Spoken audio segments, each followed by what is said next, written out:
Welcome to X Connect the show. My name is Kareem Kanji. Thank you for joining us again as we talk to another person in the tech and music scene. I welcome to the program Lanrick Bennett Jr. Hello. How are you, sir? I'm good. Good. Thank you for coming by. Not a problem. It's a beautiful day out in Toronto. It's awesome. There you go. Now, before we get to our conversation, I need to thank some people, so please excuse me for that. Not a problem. But thank you again for joining us. For those of you who are coming here for the first time, there are two places you could find us. You can find us on xconnectto.com, and you can also find us on our YouTube channel, youtube.com/xconnecttv. And actually, I lied. You can now find us in three places. Our new syndication partner at itbusiness.ca. So go check them out. You can find our videos and our conversations there as well. We are also a proud sponsor of Define TO. So go check them out. Their event is coming up next month. And you can find out more information from defineto.com.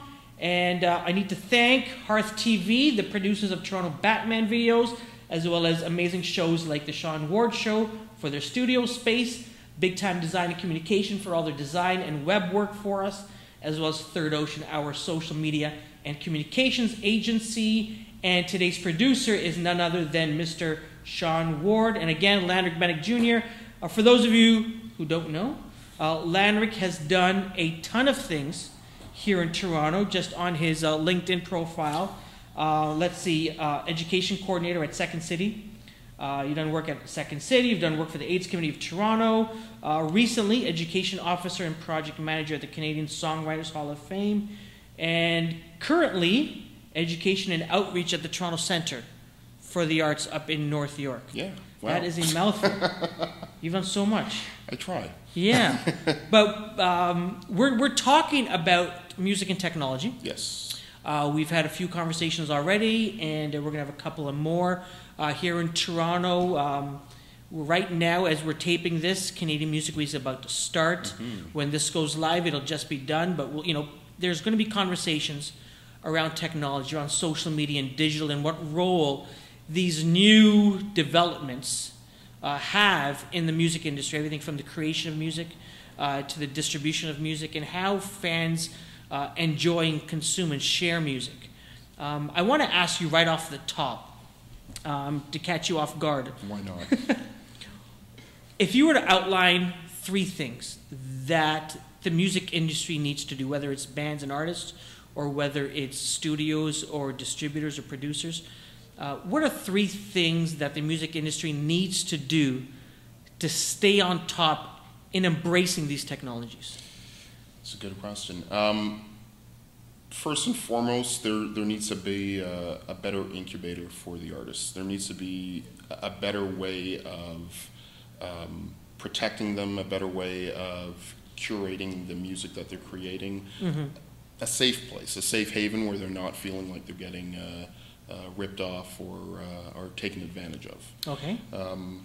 Second piece, I think there needs to be more connection with the fans. I think the fans are your fuel, and a lot of artists don't feel that they have the ability to connect with those fans. And forget about the Twitter or the Facebook or whatnot. Okay. I mean literally being able to get off that stage and shake someone's hand and say thank you for coming, and thank you for bringing your friend, and hey, let me tell you about something else. There needs to be a better way of that fan interaction.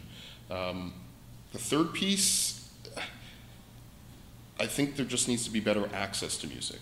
And I know it's 2012 right now, and we've gone so far from where Napster was, but it's almost to the point now that we've kind of put everything behind a shield, and you're only able to access so much, and you're only able to get so much of something. And I think the big labels, indie labels as well, there needs to be a bit more openness as to how fans get to that music. Interesting. We're just getting a call from a listener. Just kidding. In your role, or your various roles at the Canadian Songwriters Hall of Fame, what role, was there any discussion, or was there anything in regards to these new consumer technologies that came into play in terms of some of the work that you were doing? I think a lot of what we were trying to do, especially in my department with education, was getting students, getting youth interested in the art of creating music, and also understanding the artistic piece, but also understanding that it's something that matters, it's something that's tangible, it's worth something. There was a lot of discussion about why is it that youth steal music? Why do they not regard it as anything that actually is worth anything? And a lot of our workshops that we wanted to create we wanted to put that emphasis on, you're creating a piece of art. This is the exact same thing that you're listening to on the radio, listening to on your iPod. You have to understand that people are making a living off of this, and we wanted to really put a connection between the creation of that art and the fact that there's a tangible price to that art. Interesting. And so, you know, how people consume music, you talked a little bit earlier about, you know, you mentioned Napster.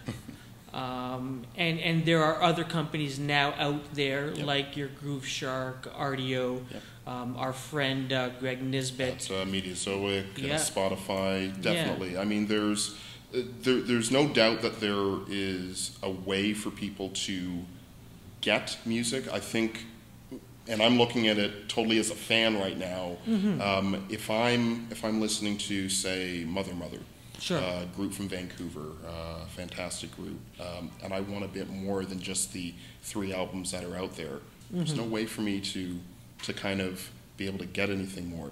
Fine enough, I can jump onto YouTube and you know, see if I can get a very degraded video of them doing a performance, you know, in a coffee shop. But why isn't that more accessible? Why am I not able to really get a full breadth of this artist that I'm interested in, so that maybe I want to go to see them in concert, maybe I want to pick up their next album. It's ways of engaging those fans and getting them excited about what else is out there. And I don't necessarily think that we need to make it a hardship to get that music. I think that maybe should be put on both the label and the artist to be able to push that out to their fans and really grow that want and love for the music that the fan wants. You know, bands like Pearl Jam have been famous for encouraging their fans in the past to record their concerts, and they actually have been known to help facilitate bootleg videos and CDs and downloads and such. So why aren't more bands wanting or able to do that? Who's putting those barriers in front of them that stop someone from being able to videotape a show at the Horseshoe and being able to put that up? Or why aren't the artists doing that? So let me ask you this, Lanrick. Do you think it is that these bands don't know that there are these technologies out there that can enable them to share easier, or is it some of the contracts that they might have? You know, contracts that are known as 360-degree deals, whereby the label controls all aspects of the band's image and product. I think a lot of it has to do with that contractual setup, and this is not trying to label the labels as the bad guys. But I think that there needs to be a better way of looking at those contractual obligations and really opening them up and allowing for a lot more expression from the artist to be able to engage with those fans. You want them to come back. You want them to bring their friends with them. You want them to bring, 10 friends with them to the next show, and to allow that to grow, to allow that to expand. You really have to give those artists a bit more leash. Yeah, absolutely. We have a guest in the studio today.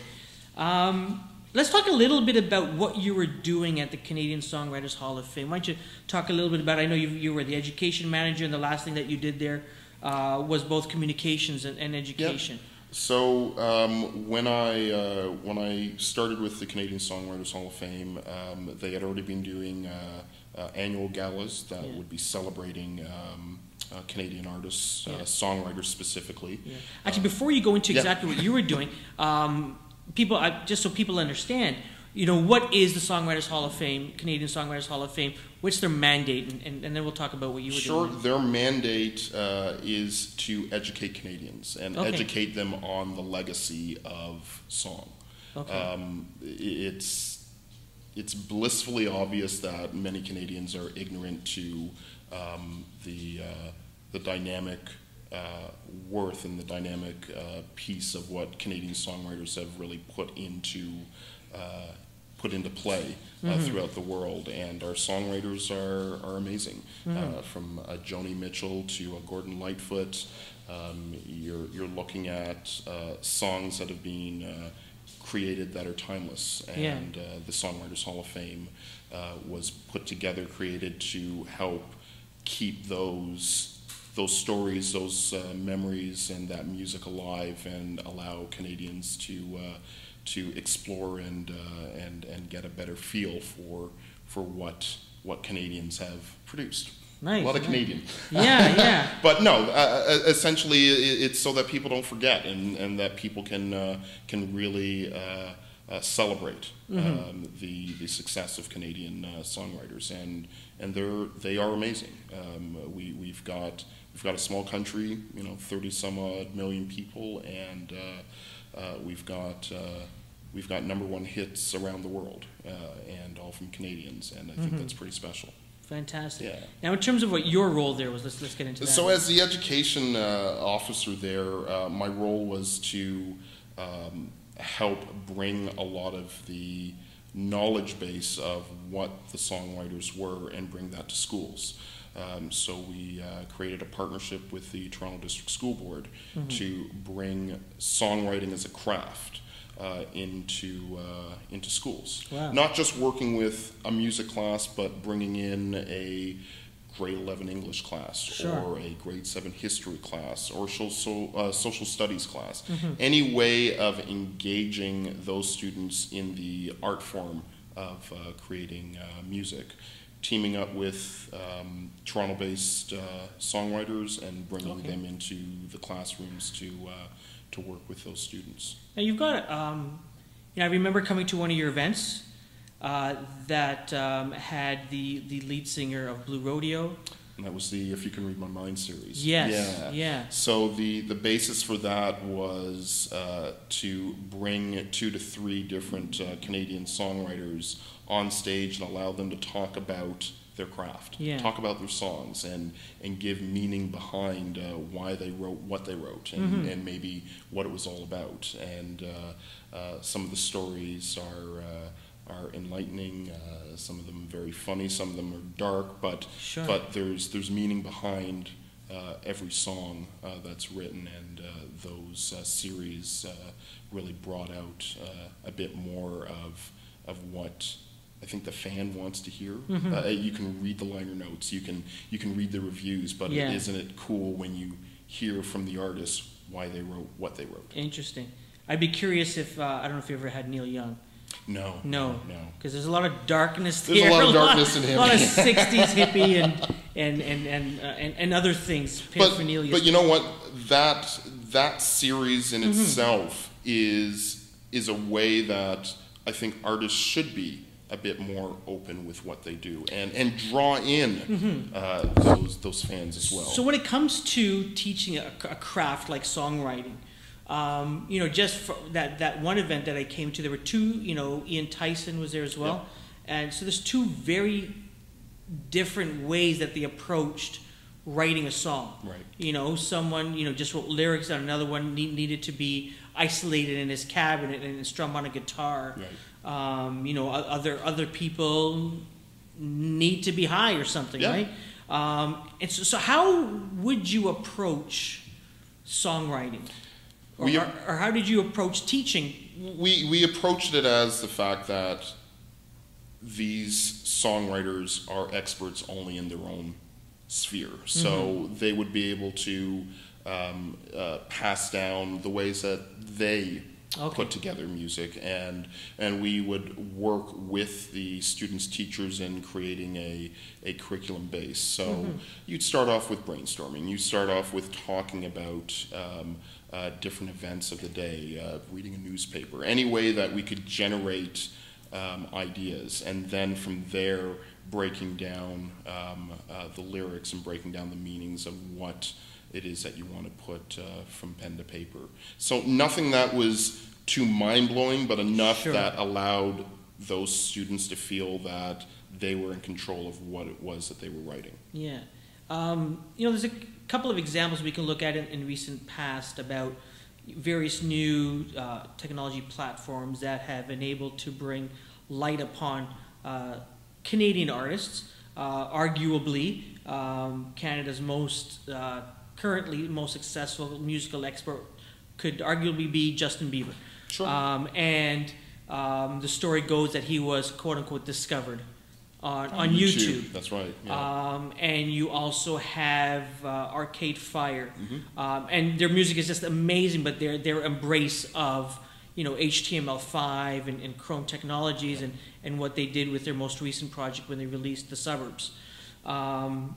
Do you think that these artists, these bands, musicians, would have been known without things like YouTube and some of these technologies? It's an interesting piece that with Justin Bieber, you figure that a young kid from Stratford, how would he be able to get his music out to a larger fan base than the 50,000 or so people that are living in Stratford? So yeah, I think in those regards, you're looking at a way of expanding your base, or expanding the ability to push out your music to a larger group.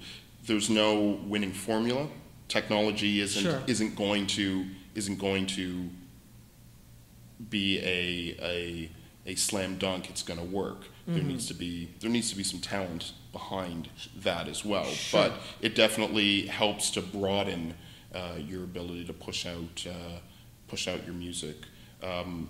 Looking at the Arcade Fire, on the other hand, fantastic indie group, and can we still call them indie? Are we allowed to call them? I don't know. But I think their music in itself, phenomenal. I think that they've jumped on using technology to further enhance what it is that what they're putting out, and to give context to a lot of their music.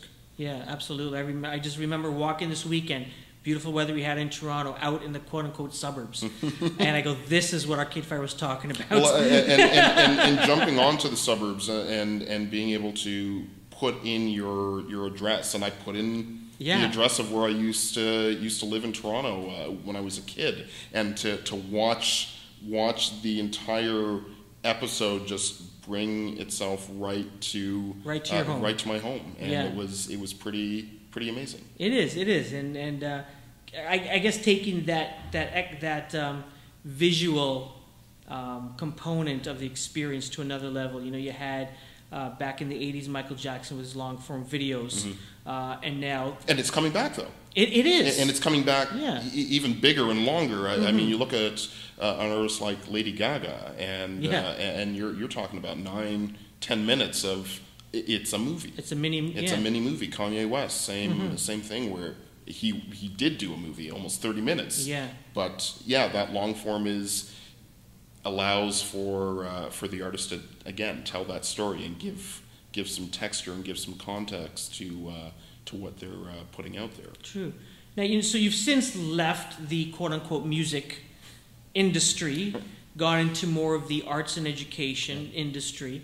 But I'm just curious, as now an outside observer, is there anything innovative that you've seen, from various players, whether it be on the music production side or distribution side, that you really feel is very compelling and interesting? I think, and please don't think that I'm an Apple fanboy in saying this, but I think GarageBand especially for the iPad right now, Yeah. is going to change the way music is put together. The students that we got to work with at the Canadian Songwriters Hall of Fame were begging to bring their iPads in. And these are grade 11, grade 12 students that had already been dabbling in mixing and recording off of this tablet.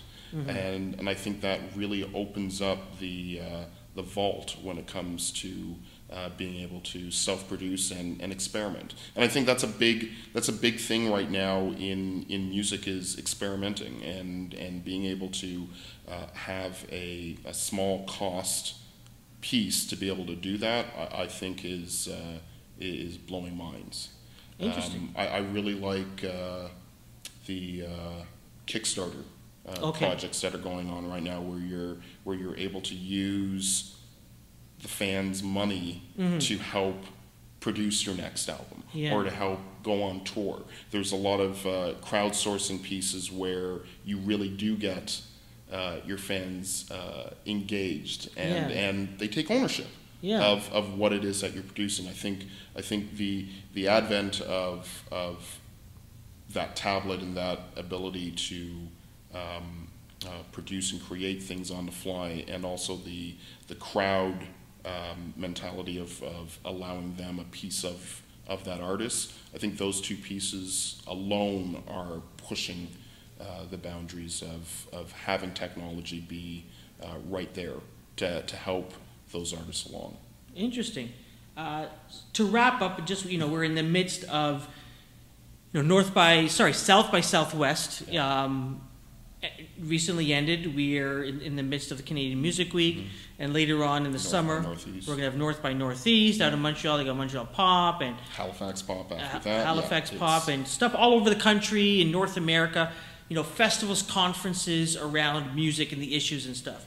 One of the things you talked about is music, access to music and to these conversations. And I'm curious, is the conversation in Toronto any more meaningful than a conversation that's going to take place in Montreal or down in Austin or in Halifax? My question to you is there too many of these industry conferences and industry festivals? Does anything get accomplished out of these things? Yeah, and we talked just a tad about that before this. Again, I'm going to look at this as a fan. I want to be... Here's my first question. Why am I not able to access the music that I'm listening to across the board at these festivals? A really great use of technology is South by Southwest setup, where I can download it as a podcast, and I can really access a lot of those artists, and I don't see a lot of that happening, at least here in Canada. And I think that there's it's a missing opportunity to really push out the music to the fans. I'm sure things happen with the suits. I'm sure that is all taken care of, but I think they really, they as in the artists, they as in the labels, they as in the festivals, they really need to look at the fans as fuel, because they want the music, and they're actually willing to pay for the music, which I think a lot of people forget about. It's not that people enjoy stealing or just want to steal music. True. It's easy access. You give them easy access, they'll pay for it.